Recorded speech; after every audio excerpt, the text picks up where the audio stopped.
Hey there, it's Andy with Reverb, and today we're doing something a little bit differently. I'm going to be gathering up some pedals and creating a mini board just for rhythm guitar players. You always hear about soaring leads and creamy tones, but really for a rhythm guitar, we're going to want a little bit different approach. So let's just jump back to the intro and I'll show you the settings and pedals I came up with to recreate the rhythm part played by the late great Malcolm Young. First and foremost, I grabbed an overdrive with plenty of low end, as opposed to that traditional mid-range hump in a screamer-style overdrive.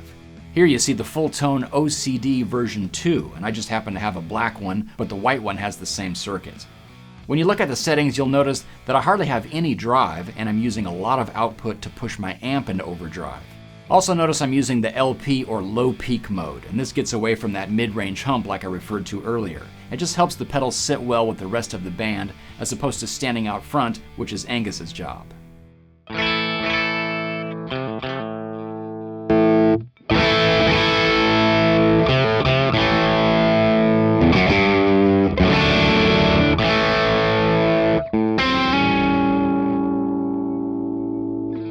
And to shape this overdrive even more, I'm running it into the Shape EQ from Fromel.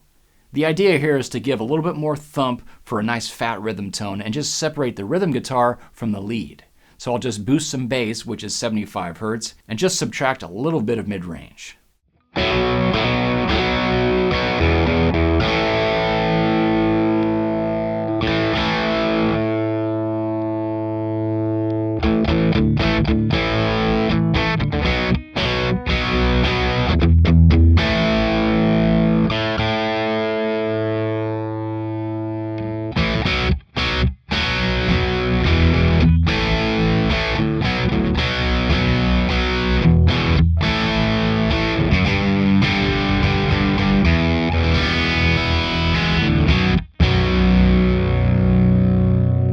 Next, you'll see the Ocean's 11 from Electro Harmonics, and I'm actually just using a real standard hall mode, even closer to a room with a decay back. And this is a nice clean reverb sound. It doesn't get mushy, and it has a shorter decay, so it just enables you to sit with the rhythm section and not impede the vocals or anything on top of it.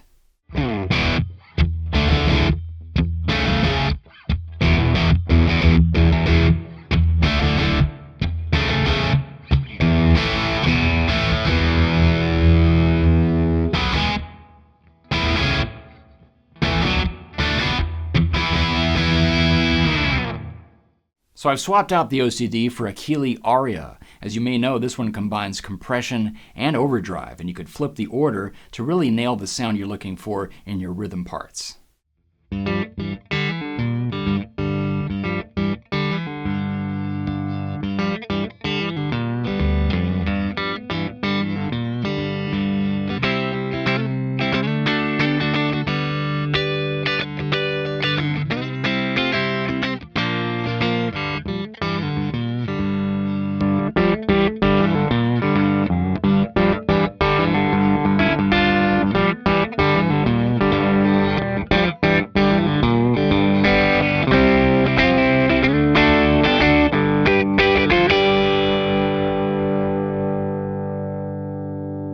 So the compression here just adds a little bit of overtones and sustain, and not to mention it really helps balance out the strings, especially with alternate tuning and finger picking.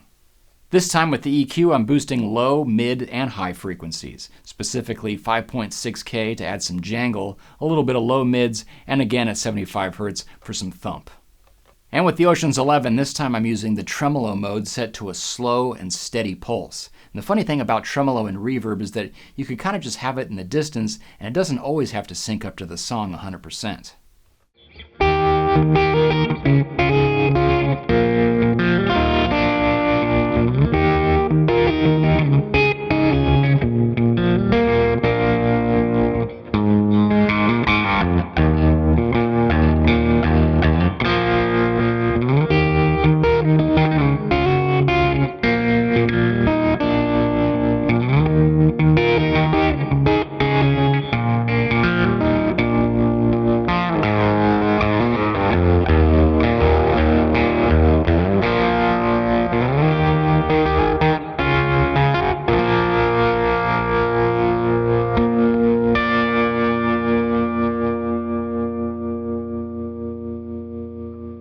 So whether you're a singer in a band and just filling in on rhythm for a few tunes, or you're in a session as a rhythm guitar player, it's always a good idea just to kind of keep it a little bit cleaner than you might normally would, especially when multi-tracking. Everything's going to build up and sound huge in the end, so you don't always have to do it with one single guitar.